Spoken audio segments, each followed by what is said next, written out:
کہ نہیں تم 400 کا نہیں 500 کا بیچو گے. اب یہ عجیب بات ہے کہ دنیا والوں کی عقل کے خلاف، لیکن یہ ایسی فکر ہے کہ اللہ اس پر فخر فرما رہے ہیں. اور یہ ہے وہ چیز ہے ماحولوں کو بدلنے والی. تو 300 400 کا بیچو گے؟ اس نے کہا جی ضرور. 500 کا بیچو گے؟ تو وہ تو اور نحال ہو گیا. 600 کا بیچو گے؟ ارے یہ کیا کہہ رہے ہیں آپ، میں نے تو 300 کا دیا. نہیں تم 700 کا بیچو گے؟ نہیں تم 800 کا بیچو گے؟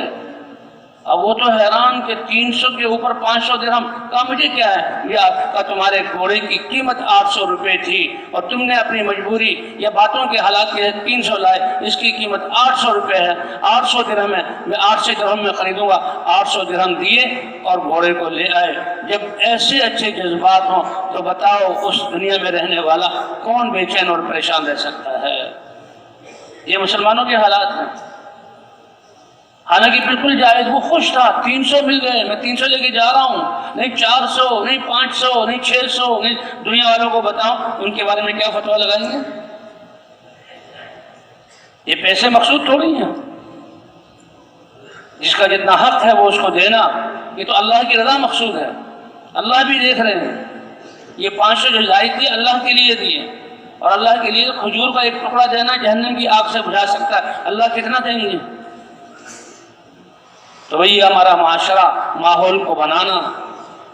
اب مرکزوں میں مسجدوں میں دیکھیں بھری ہوئی، بازاروں میں دیکھیں تو دین ایمان کا کوئی پتہ ہی نہیں لگتا. تو ہم نے بازاروں کے ماحول کو بدلنا، اسپتالوں کے ماحولوں کو بدلنا. اور آپ نے اپنے گھر میں تو میرے بیوی بچے ہیں، میرا خون ہے، میری نسل ہے. اب گھروں میں بازاروں والے نقشے اور چیزوں والا یقین اور دنیا کے لیے باتیں، کب تک ہم اس میں دھوکے میں پڑے رہیں گے؟ گھروں کے ماحولوں کو بدلنا. یہ مسلمان مائیں، یہ تو سب سے پہلا معلم ہے ہماری نسل کا. یہ علم 5-6 سال کے بعد اور دنیا کی جو فنون بتلانا، علم وَعْلَمْ أَنَّهُ لَا إِلَهَ إِلَّا هُوَ، سب سے پہلا علم یہ ہے کہ بچے کو یہ یقین ہو کہ اللہ کے علاوہ کوئی عبادت کے لائق نہیں ہے. سب سے پہلا بول جو سمجھے وہ یہ سمجھے کہ ماں نے یہ بتایا کہ بھوک لانے والے اور پیٹ کو سیر کرنے والے، پیاس لگانے والے، سیراب کرنے والے، بیماری دینے والے، صحت دینے والے، نفع پہنچانے والی ذات کون سی ہے؟ اللہ کی ہے. نہ یہ کہ سورج کی گرمی سے کیسے فائدہ اٹھائیں، اور مٹی کے جو ہے مٹی سے گھروں کے گھروندے کیسے بنائے، اور جو ہے چمڑے پر محنت کر کے جوتے کیسے بنائے، کپاس کے محنت کر کے. یہ ایک فنون ہے، ایک ضرورت کی چیزیں بقدر ضرورت لگنا ہے. لیکن علم کی ابتدا لا الہ الا اللہ سے ہوتی ہے. اس لیے مسلمان ماں باپ کی غیرت کے خلاف ہے کہ بچے کے منہ سے کچھ اور نکلے. سب سے پہلا کلمہ لا الہ الا اللہ. اور جس کا پہلا کلمہ لا الہ الا اللہ ہوگا اور دنیا سے جاتے وقت لا الہ الا اللہ ہوگا، کوئی چیز جنت میں داخل ہونے سے اس کو روک نہیں سکتی. علم تو ہمارا بچوں گھروں کے ماحول کو بنانا. یہ مسلمان مائیں جتنے بھی ہمارے ائمہ محدثین ہیں، بڑے امام بخاری، ان کی تربیت ان کی والدہ نے کی. اور قصہ یاد آ گیا ابن سیرین کا کہ وہ مسجد میں اللہ کی بات میں لگے. بچہ آیا 10-12 سال کا اور اس نے نماز پڑھی. اس بچے کا قیام، رکوع، سجدہ میں اعتدال اور اللہ کی طرف استحضار ایسا کہ ابن سیرین کا دل کھینچ لیا. کہنے لگے بھائی اس بچے سے تو معلوم کیا جائے کس خاندان کا یہ چشم و چراغ ہے، کس ماں باپ نے اس کی تربیت کی ہے. جب نماز سے فارغ ہو گئے، بلایا بیٹا ادھر آؤ، کیا نام ہے؟ یہ نام ہے. تمہارے ابا کا کیا نام ہے؟ یہ نام ہے. ابا کیا کام کرتے ہیں؟ کہ جی ابا تو اللہ کے پاس پہنچ گئے، میں تو یتیم ہوں. بس ایک دم اچانک اتنا پیارا بچہ، ایسی پیاری نماز، اور یہ یتیم، اس کی خدمت تو میری سعادت ہے. بیٹا تمہیں کسی قسم کی تکلیف نہ ہو اور تم کسی قسم کی پریشانی میں مبتلا نہ ہو، میری ذمہ داری میں تمہیں لینا چاہتا ہوں. کیا تم میری کفالت میں آنا پسند کرو گے؟ آج کل کے حالات دیکھے جائیں اور اس زمانے کے بچے کیا کہتا ہے؟ بزرگوار، چچا جان، 4 شرطیں ہیں، اگر آپ وہ پوری کر لیں تو میں کوئی حاجت نہیں. کہ کیا ہے؟ کہ بھوک لگے تو کھانا دیں گے، بالکل دوں گا، سب سے اچھا دوں گا. پیاس لگے تو پانی بھی پلائیں گے، کہ بالکل یہ تو میری ذمہ داری ہے. اور کپڑوں کی ضرورت ہے، کپڑے بھی اچھے کپڑے دوں گا. اگلی بات جو کی کہ جب میں بیمار ہوں تو شفا بھی آپ دیں گے. بیٹا بیماری بھی اللہ بھیجتے ہیں، شفا دینے والا بھی کون ہے؟ اللہ ہے. اچھا میں مرنے لگوں تو زندگی بھی آپ عطا کر دو گے، کبھی بھی اب شفا نہیں دے سکتا تو زندگی کیسے؟ تو پھر کیوں اپنی ذمہ داری میں لیتے ہیں؟ مجھے اسی اللہ کی ذمہ داری میں رہنے دیں جو کھلا بھی رہا ہے، پلا بھی رہا ہے، جو شفا بھی دیتا ہے اور جو قیامت میں مجھے زندگی بھی دے گا، اسی کی کفالت۔ شاباش ہے اس ماں کو جس نے بیوہ ہوتے ہوئے بچے کی یہ تربیت کی ہے۔ یہ عورتیں کوئی معمولی ہیں، ہم نے سمجھا ہوا گھر کے کام کاج کے لیے، یہ ہمارے بچوں کی نسل کی تربیت، یہاں سے تربیت شروع کی، علم یہاں سے ملتا ہے۔ بچپن سے دائیں کروٹ پر سونا ہے، بچپن سے دعائیں بچے یاد کرتے ہیں، بچپن سے کھانے کے آداب، بڑوں کے سامنے بیٹھنے کے آداب، گھر میں داخل ہونے کی دعا، سلام کرنے کے آداب، کیا کچھ نہیں حضور صلی اللہ علیہ وسلم نے سکھایا، باریک باریک باتیں۔ بچہ یہ گھروں سے مائیں تربیت کرنے والی ہے، کب ہوگا؟ جبکہ ہماری ذمہ داری ہے گھر کا ماحول ایسا بنائے، ہم بتائیں کہ ہم آخرت والے ہیں، ہم بتائیں کہ ہمارا دین کتنا پیارا ہے، ہم بتائیں کہ حضور کی سنتیں کیا ہیں، کہ ایک ایک سنت کی قیمت کا جو حضور صلی اللہ علیہ وسلم جہاں آرام فرما رہے ہیں، جو آپ کا جسم جو ہے مٹی سے مل رہا ہے وہ اللہ کو عرش سے زیادہ محبوب ہے، تو جو آپ کی سنتیں اور ادائیں ہیں وہ اللہ کو کتنی محبوب ہوں گی، اور جس بچے میں یہ ادائیں آ جائیں گی وہ اللہ کے ہاں کتنا محبوب ہوگا۔ لیکن ہم تو دنیا کی جھوٹی عزت چاہتے ہیں، تو بھئی اللہ اس دھوکے سے ہمیں نکال دے۔ تو اس محنت کو کرتے ہوئے مسجدوں کا ماحول بنانا ہے اور اپنے گھروں کا ماحول بنانا ہے، اپنی نسل پر رحم کھانا ہے۔ یہ اے اللہ ہم نے ظلم کیا، کیا مطلب؟ اے اللہ میں نے خود اپنی جان پر ظلم کیا، تیری دی ہوئی زندگی کا سرمایہ اور یہ سانسوں کا سرمایہ، ایک ایک سانس سے تیری رضا حاصل کرتے، وہ تو ہم نے نفس کے خواہشات پورا کرنے میں لگا دیا۔ الحمدللہ کپڑے بھی اچھے ملنے لگے، نوکری بھی مل گئی، گھر بھی بن گیا، گاڑی بھی مل گئی، یہ سب کچھ کیا ہوا؟ صلاحیت کو ان چیزوں کے، یہ جو لکھا ہوا یہ قسمت میں لکھا ہے ملنا تھا، لیکن ہم نے اپنی صلاحیت کو کہاں لگایا؟ اس لیے اے اللہ ہم نے خود اپنی جانوں پر ظلم کیا، اے اللہ معاف فرما دے۔ اور جب ہم دین والے ہو کر دین کی محنت نہ کی اور دین کو نہ اپنایا تو دوسروں کے لیے رکاوٹ بنے، اے اللہ ہم نے دوسری انسانیت پر بھی ظلم کیا، اور ہماری نسل کی ذمہ داری ہمارے ذمے، اے اللہ ہم نے اپنے نسل کو جو ہے وہ پیغام نہ دیا، بلکہ نسل کو ایسے لوگوں کے حوالے کیا جو دنیا کا یقین ان کے دلوں میں بٹھا دیں۔ یہ علم ملنے کے لیے یہ مدارس، یہ تو علم کی تکمیل اور علماء، اور انسان اپنے زندگی اللہ کے احکام کے مطابق کرے، یہ سیکھنا سکھانا تو آمنے سامنے۔ اس کے لیے کتابوں قلم اور اسی کے لیے جو ہے استاد شاگرد بننا نہیں، کلمہ آتا ہے کلمہ سکھاؤ، سبحانک اللہ آتی ہے سبحانک اللہ سکھاؤ، جی ہاں وضو کے احکام سکھاؤ۔ بھائی سیکھتے ہیں کہ نہیں اللہ کے راستے میں نکل کر؟ اور ہم بڑی عمر میں ہم نے کتنا کچھ سیکھا کہ نہیں سیکھا؟ تو اس کو عام کریں، اس کو عام کریں، مسائل علماء سے پوچھیں، لیکن جو ضروریات زندگی جو 24 گھنٹے پیش آنے والی جن پر میں عمل کر رہا ہوں سکھائیں۔ تو بھئی یہ محنت کے اعمال ہیں، اللہ کی طرف بلانا، آخرت کی طرف بلانا، اعمال کی طرف بلانا، اور پوری دنیا کی نیت کر کے اور پوری دنیا کو مخاطب کر کے، اور نمازوں کو بنانا، نمازیں بنی تو سارے اعمال بن جائیں گے، اور ذکر کر کے اللہ کا دھیان، یہ اتنا بڑا حوصلہ، اللہ مجھے دیکھ رہا ہے، اللہ میری سن رہا ہے، اللہ میرے ساتھ ہے۔ جب اللہ میرے ساتھ ہے تو اب پرواہ کس بات کی؟ میں دعا کروں گا، اللہ سے مانگوں گا، جو چیز مانگ رہا ہوں اگر میرے فائدے کی اللہ ضرور دیں گے، اگر فائدے کی نہیں ہے تو اللہ جو ہے اس کے بدلے کوئی مصیبت دور کر دیں گے اور کوئی نعمت دے دیں گے، یہ اللہ اس دعا کو اپنے پاس جمع کر کے آخرت میں رکھیں گے۔ اس لیے دعا کے بعد مجھے اطمینان ہو کہ اس کا اجر مجھے ضرور ملے گا، چاہے اسی نعمت کے صورت میں ملے، اللہ جانتے ہیں کہ یہ فائدہ مند ہے، یا اس کے بدلے میں کوئی اور نعمت مل جائے، دعا میری ضائع نہیں گئی، اور یا اللہ کو بہت زیادہ محبوب ہے، ان دعاؤں کو اللہ جمع کریں گے، قیامت میں بلا کے بندے سے کہیں گے تو نے فلاں چیز مانگی تھی نہیں ملی، یا اللہ نہیں ملی، کیسے نہیں ملی؟ مجھ سے مانگا ہے، میں داتا ہوں، یہ جنت کا درجہ تمہاری دعا کے بدلے میں ہے۔ اس لیے کبھی بھی مسلمان کو یہ نہیں کہنا چاہیے میں تو مانگ رہا ہوں اور مجھے ملا نہیں۔ کوئی انسان سے مانگ رہے ہیں، کسی بادشاہ سے مانگ رہے ہیں جو دیکھتا ہے کہ کہیں میرا خزانہ کم تو نہ ہو جائے، یہ اس اللہ سے مانگنے سے خوش ہوتا ہے اور جو دے کر خوش ہوتا ہے اور بغیر مانگے بھی عطا کرتا ہے۔ تو وہی گھروں کے ماحولوں کو بھی بنائیں گے نا انشاءاللہ، اور دعاؤں کا اہتمام بھی کریں گے نا انشاءاللہ، تو اللہ بقیہ زندگی اس مقصد کو سامنے رکھ کر اس محنت کو مقصد بنا کر کرنے کی توفیق عطا فرمائے۔ تو بھئی ایسے ساتھی کہ جو چلے کے لیے نکلے تھے وہ کہیں 4 مہینے لگا کر میں جاؤں گا، ایسے ساتھی ذرا کھڑے ہو جائیں، جی ہاں، چلے سے 4 مہینے کرنے والے، چلے سے 4 مہینے کرنے والے، چلے سے 4 مہینے کرنے والے، چلے سے 4 مہینے کرنے والے، اللہ کو دکھلانے والے۔ اے اللہ تیری بات پر بھروسہ کر کے تیری نیوی کی بجائے نبی کی محنت اور ساری انسانیت اور اقتدار اور خاندان کے بھلے کے لیے نہیں 4 مہینے